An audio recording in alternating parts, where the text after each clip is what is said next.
नमस्कार दोस्तों, पीसीएस गुरुजी में आपका स्वागत है। दोस्तों, 8 जुलाई से लेकर 14 जुलाई के बीच में जो भी हिंदुस्तान के हिसाब से फॉरेन पॉलिसी अपनाई गई और डिफेंस की जो भी खबरें हैं वो इस वीडियो में हम देखेंगे। ये वीडियो यूपी पीसीएस मेंस के लिए और यूपी पीसीएस प्री के लिए बहुत इंपॉर्टेंट है, क्योंकि कई सारे सवाल फॉरेन पॉलिसी के ऊपर हमसे पूछे जाते हैं, जिसमें हम GS2 को कवर कर सकते हैं। साथ ही पीसीएस प्री में जो वन वर्ड हो या पीसीएस प्री में जो सवाल आते हैं वो बहुत इंपॉर्टेंट आते हैं, खासकर डिफेंस पॉलिसी के ऊपर कि क्या क्या इंडिया ने पॉलिसीज़ अपनाई है इसके अंदर। दोस्तों, पहली खबर जो है वो थोड़ी सी बैड खबर है, क्योंकि इंडिया की जो फॉरेन पॉलिसी है इसको धक्का लगा है। धक्का इसलिए लगा है कि इंडिया बहुत दिनों से ईरान को थोड़ा सा एक खुश करने की कोशिश कर रहा था और ईरान ने इसको अभी थोड़ा सा इंडिया को एक सेटबैक दिया है। ईरान ने जो चाबहार पोर्ट है उस पोर्ट पर इंडिया की इन्वॉल्वमेंट को थोड़ा सा कम कर दिया है। ईरान और इंडिया के बीच में ये पैक्ट हुआ था कि जो चाबहार पोर्ट है वहाँ पर रेलवे लाइन जो बनाई जाएगी उस पर इंडिया थोड़ा सा फाइनेंशियली असिस्ट करेगा, पैसा देगा और एक चाबहार पोर्ट पे जो रेलवे लाइन है उसको ढंग से बनाएगा, मैनेज करेगा। लेकिन जो रिसेंटली जो नया एक हैपनिंग हुई है सबसे, ईरान ने ये कहा है कि इंडिया ने बात तो कही है बट पैसा नहीं रिलीज़ किया है, और पैसा रिलीज़ ना करने के कारण हम जो पोर्ट है इस प्रोजेक्ट से इंडिया को किनारे करके चाइना को इन्वॉल्वमेंट करने की कोशिश कर रहे हैं। अब ये थोड़ा सा ट्रिकी है और ये एग्जाम के पॉइंट से बड़ा इंपॉर्टेंट समझने के कि इसके इम्प्लीकेशंस क्या हैं और चाबहार पोर्ट क्यों इंपॉर्टेंट है, इसको हम समझेंगे इस वीडियो में। दोस्तों, पहले समझते चाइना का क्या प्लान है। देखिए, चाइना का एक प्रोजेक्ट है, one road one belt project है, ठीक है, या सिल्क रूट प्रोजेक्ट भी कहते हैं उसको। इसके माध्यम से जो एशिया मिडिल ईस्ट है या सेंट्रल एशिया है, सेंट्रल एशिया का मतलब है जो आपका कजाकिस्तान, उज्बेकिस्तान, इन सबको कनेक्ट करना है। चाइना चाहता है कि वो रोड के माध्यम से, एक रोड या रेलवे या सी पोर्ट के माध्यम से सबको आपस में कनेक्ट कर दे, जिससे कि चाइना से कोई भी अगर प्रोडक्ट बनता है, कोई सामान बनता है, तो सभी देशों में वो ईजिली ट्रांसपोर्ट हो जाए। चाइना का ये बहुत ही एम्बिशियस प्रोजेक्ट है ये। अब चाइना, इसके दो चीज़ें होते हैं। पहला तो वो अपना जो मैन्युफैक्चरिंग सेक्टर है, जो एक्सपोर्ट करता है, उसको इससे चाहता है कि उसका सपोर्ट मिल जाए, क्योंकि अगर नेटवर्क अच्छा होगा तो चाइना से जो प्रोडक्ट बनेगा वो आसानी से पहुंच जाएगा। दूसरा, चाइना जब किसी देश से बात करता है कि हाँ आप इस प्रोजेक्ट में शामिल हो जाओ, तो जो भी कंस्ट्रक्शन होता है, चाहे रोड का चाहे रेलवे बनती है, तो चाइना पैसा देता है उस कंट्री को, लोन देता है, ठीक है। साथ में जो प्रोजेक्ट बनता है, प्रोजेक्ट बनाता भी खुद ही है। जैसे मान लीजिए पाकिस्तान की बात करते हैं, पाकिस्तान में CPEC बनता है, चाइना पाकिस्तान इकोनॉमिक कॉरिडोर बनता है, जो चाइना से निकलता है और उनके ग्वादर पोर्ट पे आता है, जैसे आप फोटो में देख रहे हैं। ये जो रोड बनी है, ये रोड चाइना ने बनाई है। चाइना ने पाकिस्तान को लोन दिया इस रोड के लिए और बना भी खुद ही रहा है। यहाँ तक कि जो मटेरियल है, जैसे सीमेंट है, स्टील है, वो चाइना से ही आती है, उसके मजदूर चाइना से ही आते हैं। तो पूरा तरह से कहते हैं कि पूरा यूज़ करता है चाइना, पैसा भी दे रहा है, उसे इंटरेस्ट भी लेगा, साथ में जो काम भी ले रहा है। चाइना का ये जो प्रोजेक्ट है अब काफ़ी एम्बिशियस इसलिए कहते हैं क्योंकि चाइना बहुत खुले हाथों से पैसा लुटा रहा है, बहुत पैसे खुले दे रहा है, और जो कंट्रीज जो थोड़े से कमज़ोर पड़ते हैं वो इस जाल में फंस भी रहे हैं, ठीक है। अच्छा, अब चाइना ने CPEC को क्यों ध्यान दिया? क्योंकि जो चाबहार पोर्ट के बारे में समझने से पहले हमें ये समझना जरूरी है कि चाइना का CPEC प्रोजेक्ट क्या है। देखिए, चाइना चाहता है, देखिए चाइना का कहानी क्या है कि जितना भी एनर्जी आ रही है, जो एनर्जी तेल है या नेचुरल गैस है, अगर आप देखेंगे तो इंडियन ओशन से होते हुए वो जाता है। जैसा आप फोटो में देख रहे हैं, इंडियन ओशन से होते हुए पूरा, अगर मान लीजिए इराक या ईरान या सऊदी अरब से तेल आता है तो वो पूरा इंडियन ओशन को क्रॉस करते हुए आपका फिर साउथ चाइना सी से होते हुए चला जाता है। अब चाइना को ये डर है कि अगर ऐसा सिचुएशन आती है जहाँ पर इंडिया से इशू होता है और इंडिया US मिलकर उसका जो ये साउथ चाइना सी पे या इंडियन ओशन पे एक रास्ता ब्लॉक कर देते हैं, तो जितना भी तेल आ रहा है, जितना भी गैस आ रही है, वो सप्लाई पहुँच नहीं पाएगी और लड़ाई के समय में ये दिक्कत आ जाएगी। तो उसने एक अल्टरनेटिव रास्ता निकाला। उसने अपने पाकिस्तान को यूज़ करते हुए जिंगजियांग एक जगह है, वहाँ से एक रोड बनाई है, पाकिस्तान से होते हुए वो ग्वादर पोर्ट पहुँचा। जैसे फोटो देख रहे हैं, तो ग्वादर से पूरा वो पहुँच गया आपका चाइना में, ठीक है। तो एक दूसरा रास्ता, एक तो रास्ता है आपका इंडियन ओशन के रास्ते से, लेकिन एक दूसरा रास्ता पाकिस्तान से होते हुए है कि अगर तेल हम जैसे लेंगे, आप जैसे लोकेशन देख रहे हैं कि तेल हम ले लेंगे तुरंत, हमने गल्फ ऑफ ओमान से हमने तेल लिया, वहाँ से आया, सऊदी अरब से, ईरान से, इराक से तेल लिया और तुरंत पाकिस्तान के ग्वादर पोर्ट से होते हुए हम उसको चाइना पहुँचा देंगे, तो हमें इंडियन ओशन नहीं आना पड़ेगा। तो 2 रास्ते चाइना ने ये बना लिए। ये बहुत क्रिटिकल है, ये बहुत क्रिटिकल है ये मामला, चाइना के लिए बहुत सर्वाइवल है, क्योंकि उसे पता है कि युद्ध होगा तो इंडिया की आर्मी इतनी मजबूत है कि वो इंडियन ओशन पे कब्जा कर लेगी और रोक सकती है इसको वहाँ पर, ठीक है। अच्छा, इसीलिए चाइना जो है वो पाकिस्तान को इतना सपोर्ट करता है। इंडिया के क्या रिजर्वेशन है, इंडिया बोलता है कि जो सीपैक रास्ता जो है वो पाकिस्तान ऑक्यूपाइड कश्मीर से गुजरता है, तो इंडिया बोलता है कि आप हमारे रास्ते से गुजर रहे हो, हमारे इलाके से गुजर रहे हो, हमें मंजूर नहीं है, तो इसके लिए विवाद रहता है। अच्छा, ये तो चलो हमने अपना रिजर्वेशन दिखा दिया, लेकिन इंडिया ने एक काउंटर करने के लिए ईरान से मिलकर एक चाबहार पोर्ट पे डील की। आप ये फोटो में देख रहे हैं कि ग्वादर पोर्ट तो है ही है जो पाकिस्तान में है, उसके थोड़ा सा पास में चाबहार पोर्ट है जो ईरान का है, और इस पोर्ट के माध्यम से इंडिया ग्वादर पोर्ट को कंट्रोल करना चाहता है कि इन फ्यूचर में कभी ऐसा इशू होता है तो हम उस ग्वादर पोर्ट को चाबहार पोर्ट से न्यूट्रलाइज कर सकें। एक चीज़ और होती है कि चूंकि इंडिया चाहता है कि वो सेंट्रल एशिया जाना चाहता है, सेंट्रल एशिया मतलब कजाकिस्तान वगैरह जाना चाहता है, तो आप फोटो में देख रहे हैं कि अब कजाकिस्तान वगैरह उज्बेकिस्तान जाने के लिए अगर हम देखेंगे, अगर रोड के माध्यम से देखेंगे तो पाकिस्तान को गुजरना पड़ता है।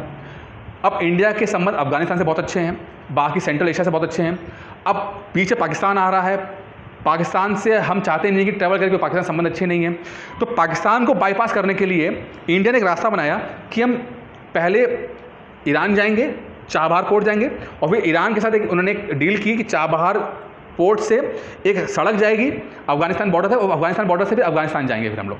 तो अगर अफगानिस्तान पहुंचने के लिए हमें पाकिस्तान को बाईपास करने के लिए हमने चाबहार पोर्ट्स का रास्ता हमने यूज़ कर लिया। ये प्लान है, जो इस्तेमाल हो भी रहा है, ठीक है। ना सिर्फ अफगानिस्तान बल्कि आपका सेंट्रल एशिया भी आते हैं इससे पाकिस्तान को न्यूट्रलाइज कर पा रहे हैं। पाकिस्तान जो भी एक तरह से ब्लैकमेल करने की कोशिश कर रहा था वो इंडिया को कर नहीं पा रहा है, क्योंकि हमने बाईपास कर दिया पाकिस्तान को, ठीक है। अब प्रॉब्लम क्या हुई कि पिछले 2-4 सालों के अंदर ईरान और अमेरिका के संबंध खराब हो गए। क्यों खराब हो गए? क्योंकि ईरान चाहता है कि न्यूक्लियर बम बना ले वो, अमेरिका ये चाहता नहीं है। अमेरिका ने कई सारे सेंक्शन लगा दिए उसके ऊपर, पैसे का सेंक्शन लगा दिया, बिजनेस नहीं कर सकता, तेल नहीं बेच सकता। ईरान की इकोनॉमी बिल्कुल शटर कर रही है, बहुत दिक्कत में आ गई है, लेकिन ईरान अभी भी डटा हुआ है अमेरिका के खिलाफ, ठीक है। इसी बीच में जो अभी इंडिया का इशू हुआ चाइना के साथ, इसी बीच में जो सर्कमस्टांस बने, यूएसए ने खुल के इंडिया का सपोर्ट किया।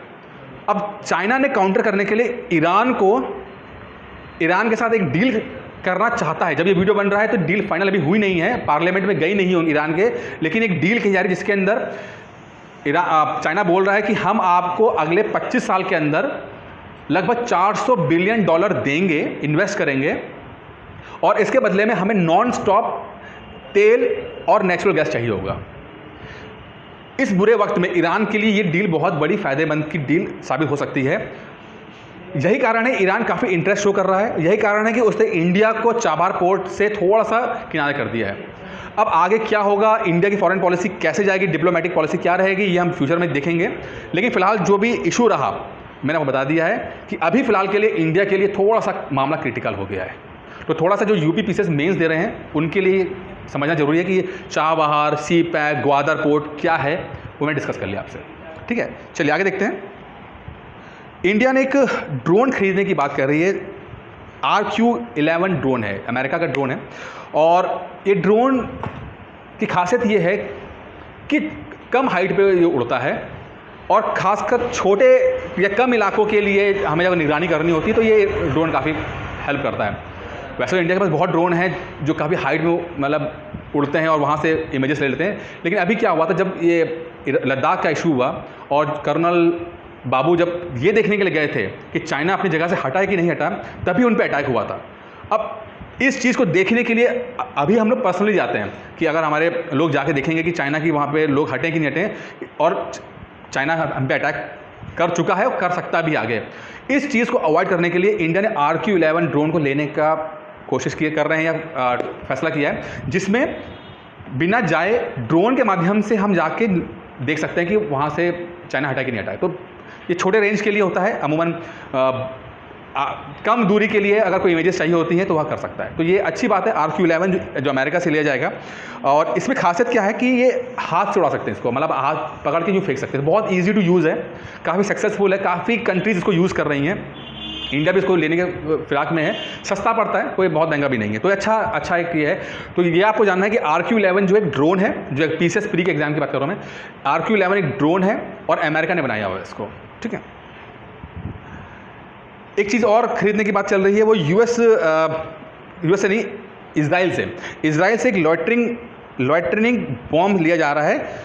ये क्या, ये बड़ा इंटरेस्टिंग बम है ये। अब मान लीजिए कि बहुत ही छोटे से इलाके में युद्ध हो रहा है, बहुत छोटे से इलाके में लड़ाई हो रही है और एनिमी दिखाई नहीं दे रहा है। हो सकता है वो किसी बिल्डिंग के पीछे छुपा हुआ है या किसी पत्थर या किसी पहाड़ी के पीछे छुपा हुआ है, लेकिन बहुत ही क्लोज कॉम्बैक्ट लड़ाई चल रही है। अब यहाँ पर कोई ड्रोन इस्तेमाल नहीं हो पाएगा, क्योंकि जो ड्रोन है, जो हमारे पास बड़े ड्रोन हैं, वो इतनी क्लोजली या इतने बिल्कुल एग्जैक्ट नहीं दे पा रहे हैं। यहाँ पर हमें एक जो इजराइल से एक बॉम्ब मिला है, इसमें क्या है कि एक छोटा सा ड्रोन टाइप का है, ये हल्का सा ऊपर जाता है, हाइट में से फोटो देख रहे हैं, वहाँ जाके पूरा नज़र रख सकता है। मतलब कि अगर छोटे से इलाके में देखना हो, 1 किलोमीटर के इलाके में देखना हो, 1-2 किलोमीटर के इलाके में देखना हो, तो ये बम जाएगा, ड्रोन के साथ जाएगा, निगरानी रखेगा, वहाँ की इमेजेस हमें देगा, और अगर वहाँ पे कोई दुश्मन है तो इंडियन आर्मी के लोग उसको वहीं से ऑर्डर दे सकते हैं और वहाँ पे आके बम फेंक सकता है ये। तो छोटे इलाके में क्लोज कॉम्बैक्ट में, जहाँ पर जो एनिमी वो छुपा हुआ है, दिख नहीं रहा है, तो ये बम ऊपर जाएगा, एक इमेज क्रिएट करेगा, देखेगा, और ऑर्डर मिलने पर वहाँ पे बॉम्ब भी गिरा सकता है ये। अगर वहाँ से एनिमी जा रहा है, भाग रहा है, तो उसका पीछा भी कर सकता है ये। तो काफ़ी ये इंटरेस्टिंग इजराइल ने बनाया हुआ है। इजराइल और इंडिया के संबंध डिफेंस के मामले में बहुत स्ट्रांग होते जा रहे हैं, धीरे धीरे काफ़ी ज़्यादा सपोर्ट कर रहा है। इजराइल ने अभी चाइना के साथ जो कॉम्बैक्ट हुआ था, छोटा सा एक डिस्प्यूट हुआ है, उसमें भी इजराइल ने खोल के सपोर्ट इंडिया का किया है। इजराइल का दूसरा सपोर्ट इंडिया को आता है, वो आता है एग्रीकल्चर में बहुत काफ़ी एडवांस है इजराइल। आप अगर इजराइल का लोकेशन देखेंगे तो वहाँ पर समझिए कि पूरा रेगिस्तान है। उसके बावजूद में इजराइल ने बहुत ज़्यादा टेक्नोलॉजी एग्रीकल्चर में बहुत अच्छा एडवांसमेंट किया है और काफ़ी नई टेक्नोलॉजी लाई, जिसमें कि उन्होंने रेगिस्तान के अंदर भी उन्होंने काफ़ी कुछ उगा दिया है। तो उनका जो ड्रिप टेक्नोलॉजी, ड्रिप इरीगेशन जिसे कहते हैं, वो उन्होंने स्टार्ट किया, वो उसको हम भी आजकल यूज़ कर रहे हैं इस चीज़ को लेकर। तो इजराइल ने काफ़ी ज़्यादा काम किया हुआ है। अब इंडिया ने इजराइल से एक चीज़ और खरीदने जा रही है, वो है राइफल्स खरीदने जा रही है। एराड और कार्मेल 2 राइफल्स हैं जो इजराइल इंडिया से इनफैक्ट खरीदेगा नहीं, एक जॉइंट वेंचर के तहत मध्य प्रदेश में इंडिया और इजराइल मिलकर इस राइफल को बनाएंगे। अभी इंडिया वाले इंसास यूज़ करते हैं, इंडियन आर्मी इंसास यूज़ करती है, लेकिन इसके खिलाफ जाके या इसके एक सब्स्टिट्यूट में जाके कार्नेल और एराड आपकी मिसाइल बनाएंगे, राइफल बनाएंगे। राइफल है ये इजराइल की राइफल है, जिसको हम जॉइंट वेंचर में मध्य प्रदेश में बना रहे हैं। तो अभी स्टार्ट कर रहे हैं, हो सकता है 1 साल या 2 साल के अंदर ये सप्लाई करना आर्मी में सप्लाई करना शुरू हो जाए और लोग इसको यूज़ करना शुरू कर दें। इसके अंदर नेपाल ने बैन लगाया है इंडियन चैनल्स के ऊपर। देखिए, अब ये फॉरेन पॉलिसी का दूसरा क्वेश्चन है और ये मेंस में आएगा। नेपाल और इंडिया के संबंध सदियों पुराने हैं। नेपाल और इंडिया के संबंध कहते हैं एक रोटी बेटी के संबंध है, मतलब यहाँ पर शादियाँ होती हैं आपस में। लेकिन जो नए प्रधानमंत्री बने नेपाल के KPS ओली साहब, जब से वो आए हैं, उन्होंने थोड़ा सा एक एंटी इंडिया स्टैंड ले लिया है। अब उसके पीछे भी एक थोड़ा इतिहास है, क्योंकि ये एक कम्युनिस्ट एक इंसर्जेंसी हुई थी जो नेपाल में, उसके लीडर हैं ये। मतलब जो नेपाल में राजा का शासन हुआ करता था, उस समय एक कम्युनिस्ट मार्क्सवादी माओवादी से कहते हैं, उसमें ये एक तरह से हुआ करते थे। पहले टेररिज्म या हथियार का इस्तेमाल करते थे, बाद में ये लोग पॉलिटिक्स में आए और आज ये सत्ता में आ गए हैं। जब ये एज ए टेररिस्ट का काम करते थे, टेररिज्म एक हथियार वॉयलेंस का इस्तेमाल करते थे, उस समय चाइना ने पूरा सपोर्ट किया था। कहा जाता था कि जो रजवाड़ा ख़ानदान है वो इंडिया का सपोर्ट करता है, ठीक है। और रजवाड़े खानदान के जाने के बाद भी इंडिया ने कहा लगा कि डेमोक्रेसी आनी चाहिए। वहाँ पे इशू एक और था कि कुछ लोग बोलते हैं कि जो राजा हुआ करते थे वो एंटी इंडियन थे, कुछ लोग बोलते प्रो इंडियन थे, कुछ लोग बोलते एंटी इंडियन थे।